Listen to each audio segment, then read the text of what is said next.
I want to begin by stressing the importance of affordability in discussions of housing policy. And I think people focus far too much on quantitative targets for local authority housing or for total housing construction and so forth. The reason that we regard housing now as the number one national policy problem is because people can't afford housing. The reason we've got homelessness is because people have been pushed out of the least expensive categories of housing available in the private sector and even in the public housing sector, where we've generous subsidies for local authority accommodation. We simply haven't provided enough of it, and what local authority accommodation we do have, we're busily selling it off to tenants at half price or close to it. So it seems to me that the central issue is affordability. And if this gadget works, oh, it does. Wonderful. I was going to send out for an engineer there for a minute. I'm sure there's plenty of them here. The key point to make, though, is that you can't talk about affordability in a meaningful way unless you talk about affordability where and affordability for whom.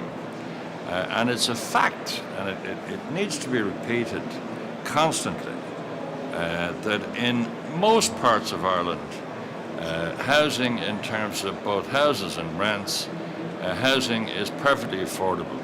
I met a chap who's in the Garda Síochána down in Munster last summer, and this chap, I didn't know him, I was just chatting to him.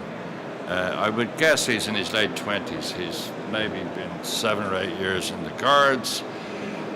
I presume he hasn't been promoted to sergeant yet. But he had managed to buy a house in Northwest Cork. He described it to me, and he was able to get a mortgage and buy a place. He's single, off a salary. Guards are not that badly paid. They think they are, but they're not that badly paid. But they're not very well paid. And this guy wouldn't have gone a long distance up the incremental scale. But he could go off and get a mortgage and buy a house. Not a snowball's chance if he was a guard in Dublin. Not a chance. Indeed, two people on that type of salary, as Carl Dieter mentioned, two people on that kind of salary would struggle to afford a house in Dublin. And of course, house prices eventually drive rents. So the excessive rents that we now see in the inner and increasingly in the outer suburbs of Dublin are a reflection of house prices. Wages and salaries, and we need to remind ourselves of this all the time, wages and salaries do not vary regionally in Ireland. We've never really gone in for this thing of having enormous differentials in what people get paid in different parts of the country. It's not a big country, and pay scales are similar. It follows that affordability is mainly a Dublin problem, and it's not just a problem for first-time buyers. This relentless concentration on first-time buyers ignores the fact that most of the people who are struggling with housing costs are not first-time buyers. We don't build an awful lot. So first-time buyers of new properties are an even smaller little corner of the housing market. These numbers show from the DAFT report for the first quarter of 2018, they show the country divided up into a whole heap of districts. And the DAFT people divided Dublin into 29 districts, which are the postal districts and a few carve-ups of the outer county area. So they divided Dublin into 29 districts, and the rest of the country, outside Dublin was 29, and Dublin is 25 districts. And outside Dublin, the 29 are just the 25 non-Dublin counties and the 4 cities of Cork, Waterford, Limerick and Galway. So that's where you get the 29 districts from. And it's very interesting. This is the average price of a 3-bed semi, according to daft.ie. And you can see that outside Dublin, there wasn't a single district where the average price exceeded 250 grand. There were 7 counties, mostly North Midlands and Western counties, where the average price of a 3-bed semi was under 99,000. And you can see a lot were in the zone 100 to 125,000. This in the first quarter of 2018 now, after a recovery in prices that has been nationwide for the last few years. In Dublin, you can see that there wasn't a single district, even the least fashionable parts of the city, there wasn't a single district where the average price is under 250,000. And there were several where the average price for a 3-bedroom semi was 300 to 400, 400 to 500,000. There are 7 districts in each of those categories. It follows, just in shorthand, an identical house in Dublin costs at least twice what it costs elsewhere in the country, or 3 times what it costs elsewhere in the country. And rents, needless to say, follow the same pattern. This is new.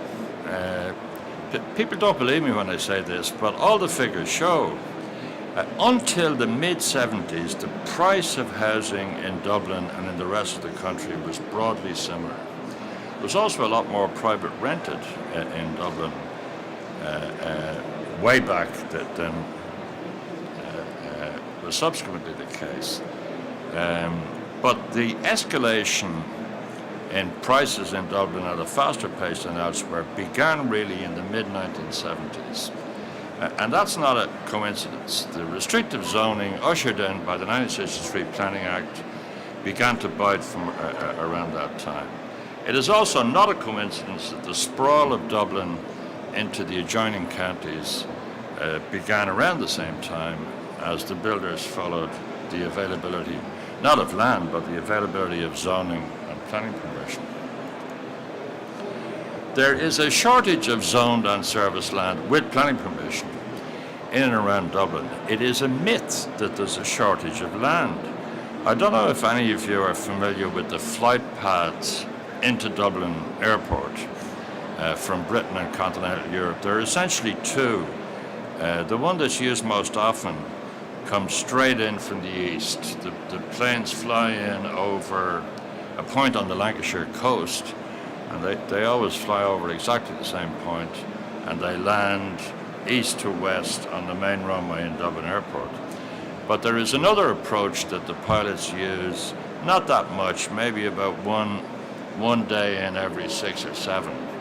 And they fly in over the beacon on Killiney Head, and they do a little tour around the M50, and they land from west to east.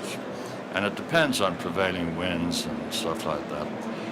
And it's the second of those when they take you on the little tour around Killiney and around West County Dublin. You really need to look out the window if it's a clear day when the pilot takes you on that route. And you will suddenly realize that this city is surrounded by vast rolling prairies of empty, vacant, derelict land, some of it zoned agricultural, some of it zoned amenity. I have no idea what that means. All of it empty, and a lot of it around here, not very far from where we are today in City West. And we are, a moment of correction, are we about 10 miles from the city centre here, say 14 kilometres, 15, something like that? That's not that far. I drove up the M7 this morning, as I sometimes do. People commute to Dublin from around Portlaoise. Portlaoise is 80 kilometres from Dublin. Mullingar is about the same. The city of Tokyo is 80 kilometres wide, and it has a population of 32 million. And it is not a very high-rise city either, most of it. It's got some high-rise districts, it's polycentric, but there are bits of Tokyo that are not high-rise at all. You could fit Tokyo between here and Port Elizabeth. We need to be clear about that. The problem in Dublin is not low density, it is no density. There are huge areas that are not far from the city that have zero density. And when people go on about we must have high rise, I'm not too sure about that. I don't think you have to build enormously tall residential buildings to solve the problem in Dublin. It's a small city. It's only 1.2, 1.3 million people. The problem is the vast swathes of derelict land in the city and around the city. It is one of the lowest density cities of its size in this part of Europe. It also has something rather unique, I think. There's a huge amount of single-story residential land use in the older suburbs in Dublin. And I get the impression that people get so used to this they don't see it. But if you drive around Sandymount, Ringsend, up along the Grand Canal, Phibsborough up in Dublin 7 area, Oxman Town, down the East Wall, there's a huge amount of single-story residential development, which is very, very rare in Western Europe. You see it a lot in East Africa, where they're called shanty towns, and they're single-story. And those districts in Dublin were the outer suburbs in the middle of the 19th century when that kind of housing was built. But it's very unusual in a European city to see single-story residential streets within 1 kilometre of the centre of the city. It's an incredibly wasteful land use. And we have many other wasteful land uses, including a small number of enormous public parks. Most sensible cities have an enormous number of small public parks, but we don't seem to do it that way. We also have public parks in Dublin, and I always giggle when I say this. Their websites advertise the fact that these public parks have car parks, which tells you something. It tells you they're not city parks at all, that they're regional tourist attractions.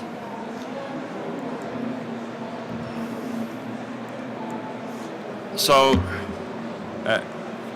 the conclusion I draw from all of this is that a sane housing policy needs big policy changes, and it needs to be focused on Dublin and the Dublin region.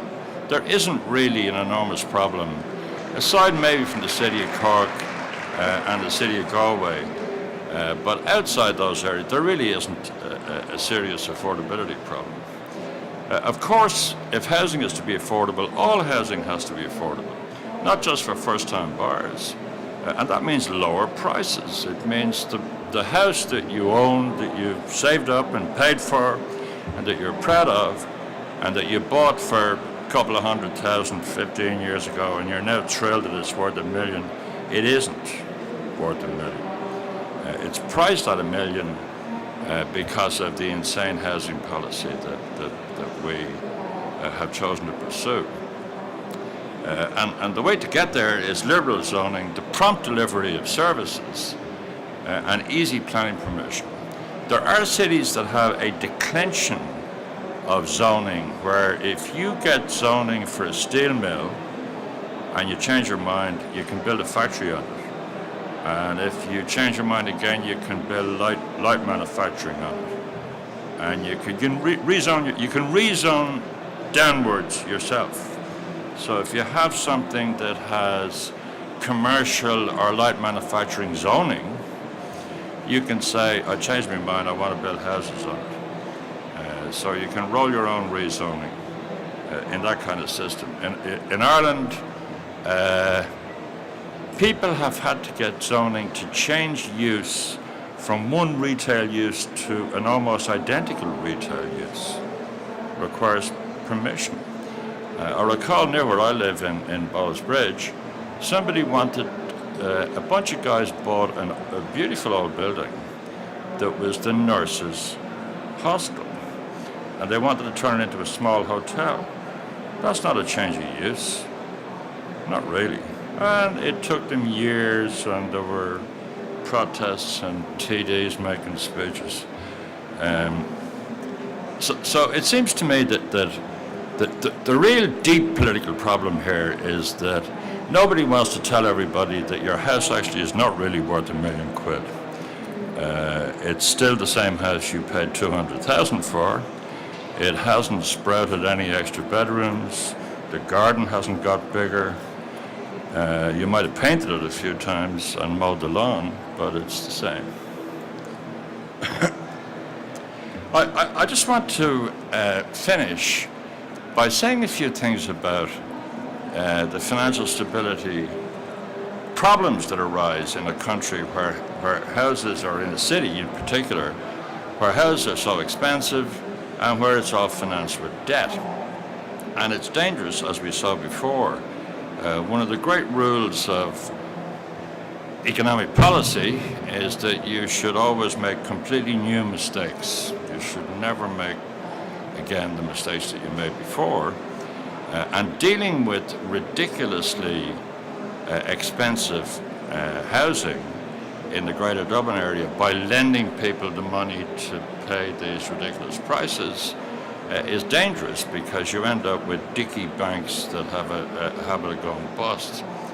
And some figures that were released by the central bank just the last couple of days show that the average income of first-time buyers in the Dublin area that got a mortgage last year was 74,000, which illustrates the point that was made earlier, that since average income is only about half that, you're heading for a situation where nobody will live in the central parts of the city and in the inner suburbs, except people in social housing who pay very low rents, or rich people. And that pattern has already been documented in other cities around the world that have dysfunctional housing policies. It's also the case that the income cap, which is meant to be 3.5 times, the loan-to-income ratio is capped at 3.5. There have been very substantial exceptions and exemptions granted, and the central bank paper goes into all of that. It seems to me that there's a real issue here. The banks are lending money again for mortgages. Everybody will cheer and holler if they double the amount of mortgage lending they're doing in the next few years. They are lending people not just 3.5 times income, they're lending them 4 times income because of this exception. They have a thing called a loan-to-value ratio, which is a misnomer. It's a loan-to-price ratio. If you think the price of houses is equal to the value of houses, then you're happy. It shouldn't be called a loan-to-value ratio. It should be called a loan-to-price ratio.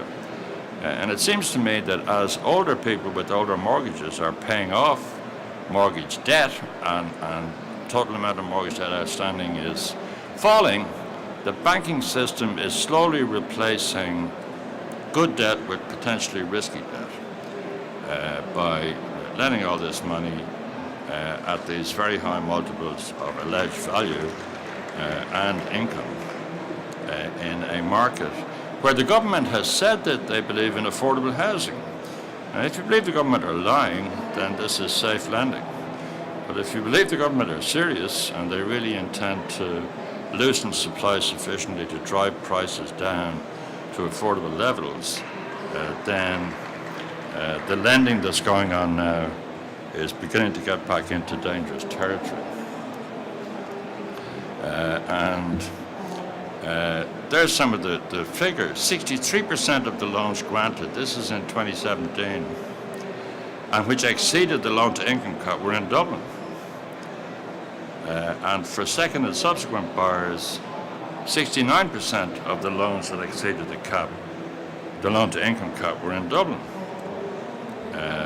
There is no regional differential in either of the caps.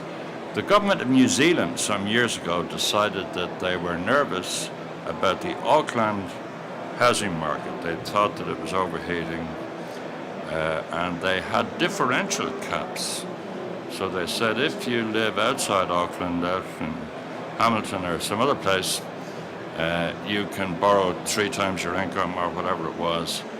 But if you live in Auckland, you can't. You can borrow less than that because we're nervous about an overheating Auckland market. They abandoned that policy later, but they ran it for a while. So it seems to me that there's a couple of things missing in political speeches about housing policy. The first is an unwillingness to acknowledge that the problem is essentially affordability. We all know that you can build a 3-bedroom semi-detached house, provided you build enough of them altogether. You can build them for 150 grand. I'm sure there's people in this room who would be able to do that. And you can build apartments at reasonable cost too. The trouble is we've loaded cost on essentially through highly restrictive zoning and through the virtual impossibility of getting planning permission. There are people I know in Dublin who have sites, want to build an apartment block, and they've been at it for a year, 2 years, and dealing with a unanimous phalanx of all the local councillors and all the local TDs leading the resident association to object to whatever it is they're trying to do. And it's difficult for politicians in that they're not going to go out and say, my objective is to make your house worth less money. But no other objective makes any sense, and no other objective is consistent with making housing affordable for everybody. Thanks very much.